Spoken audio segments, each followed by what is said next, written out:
Okay, on to our next topic. The president of Nigeria has been elected.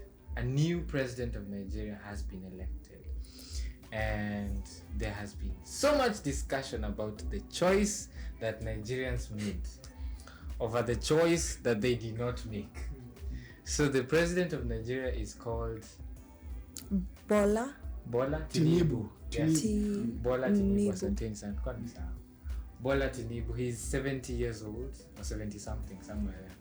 And Africans and Americans and everyone around the world is shocked about why is it that the youths are the majority in Nigeria, yet they made a choice of an old guy to put in power. Yeah. I guess it's the same thing we Kenyans have done for some time. Our presidents are not exactly young. We're having the youngest president now.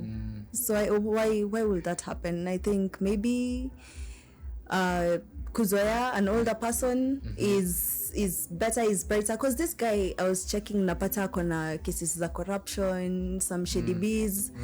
Like his reputation is quite off. Actually, it's very, very off when I look at it. And still, that's the person they chose. Alafu anaka grandpa bana.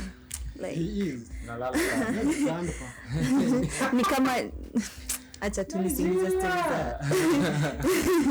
Yeah, so I don't know, Nigerians, why him? Why him? Did you choose him? I really feel Nigerians have taken Africa to the next level. Like Africans, we are known to be electing bad leaders and leaving out good leaders. But now Nigerians have gone to the extent of electing old. Okay, yeah, you talked about we've been having old leaders, but still Nigerians have had something a little more. Wameongeza extra. Because if you look at the president elect in Nigeria, to be honest, I haven't seen any picture of that guy in the internet where he's active. This guy, he's sleeping in very big conferences. So I don't know whether he's going to be sleeping there for the next 4 years, because they go to election after 4 years. So to me, I even tend to imagine this guy will just be sleeping and someone else will be ruling. Yeah.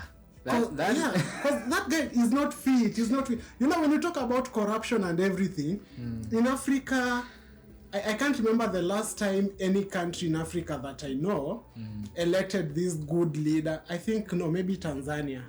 Magufuli, yeah. He was a good leader. He was a good leader to me. He was the kind of dictator that Africa wants. Yeah. Mesikia watu wanataka dictators. He was a dictator that Africa wants. Mr. Producer.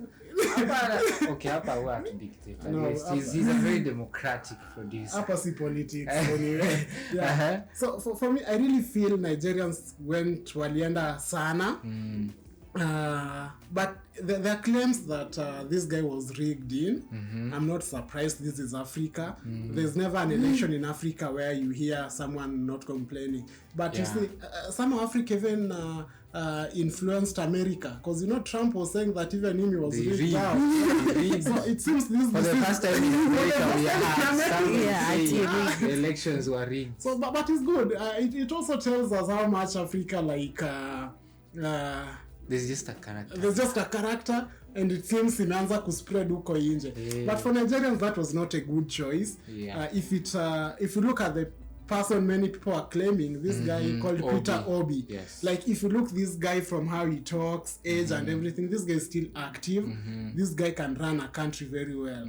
But if you look even in terms of numbers, Nigerians are more tired than Kenyans. Hey, if there's a country, the owners of the country discourage people from going, it's Nigeria. Nigerians themselves, the way they picture their country, they make us not want to be.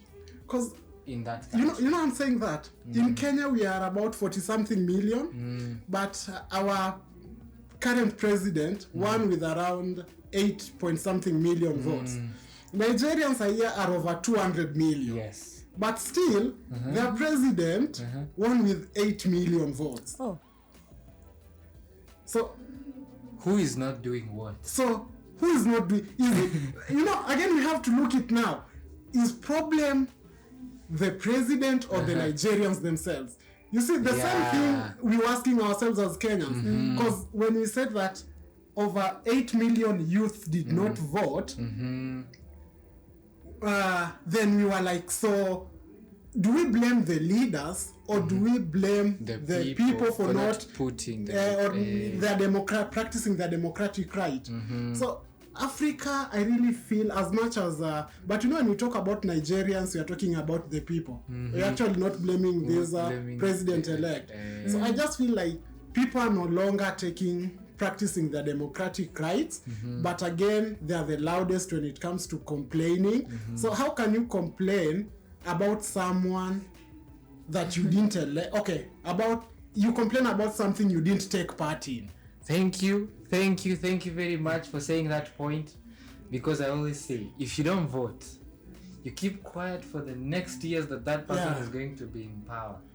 Then after that, you can talk. Go vote and talk. Yeah. Because we will blame the president of Nigeria for being old. We'll call him old. We'll call him this. But the Nigerians themselves are not putting the leader they want. They are voting over 200 million people. And they are voting with the same numbers that we are voting. As Kenya. And we are 45 million.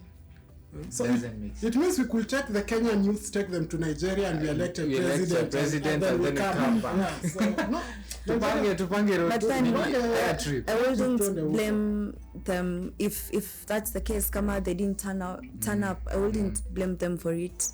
Really, I wouldn't, because kama mimi pia najipatanga most of the time nikiwa quite uninterested, not because I'm not interested in like development ama any of that, but I don't know, I'm just not seeing ama feeling ama hakuna hiyo energy yenye mtu anataka in politics. Na I mean, this like person is full of corruption. Mbona ko hapo? Like you personally, you don't feel the need to go and vote, ama is it that you just don't have the energy for politics? It's not your thing. The hiyo nguvu na pia to some extent I don't have an understanding juu watu wako driven na beliefs za wanasemanga iko hivi, so inakwanga hivi, these are the people you've been seeing. Huyu ni mtu mwenye amekuwa in politics for years and years until now ako 70. Amekuwa na dramas like iko na so much background yenye mimi as a person hainihusu at all. It does, yeah, but na feel detached. Na feel like I've been manually detached from it. What do you think? Do you relate to us like the people who say go vote, or do you relate to the people who say there's no energy, they keep on seeing the same people in power? Same to Nigerians. Mnaweza tuambia what you think, how you feel about it in the comment section na kwa hiyo number iko hapo. Can I add a point on that? Because I'm really pressed by this. Okay. What you just said, this is the same problem affecting many youths. People not going to vote because they are saying that there is no change, like they don't feel that energy, that vibe and everything. But what we don't understand, the rules that these people put in place will affect us for the rest of our lives. So then that means that even if they put in place bad rules, then even in future we have nothing to do about them. Because you see, most of the things we are experiencing now as a country, if you try to trace back, you realize that there are rules that some even were put in place by our colonizers huko kitambo. So if you have the time, it's your time and you know what you really want. And again, you're stepping aside because you're saying that you don't feel the vibe, the energy, corruption still inaendelea. So if you don't stand up against that corruption, what makes you think that there will be any change? It means that we live with it for the future. And now it will not only be about you, it will be about your children in future. Because what are our parents saying now? Like our children are suffering, they don't have jobs, yeah, they don't have this, jobs, but it is because of the choices they made themselves. So if you are making the same choices that you are not going to vote because of the energy and everything, then there will be no difference between us and our parents, because also be like, now our children can't get job, employment, taxes are high and everything. Blah, blah, I agree, like lack of action in a contribute sana. Action, but then again, inaction, at the end of the day, I think results. but see, the best I could do is maybe get informed a lot of information. That is actually your task. It's like a personal, because I wouldn't go to indulge in something I you don't understand at all.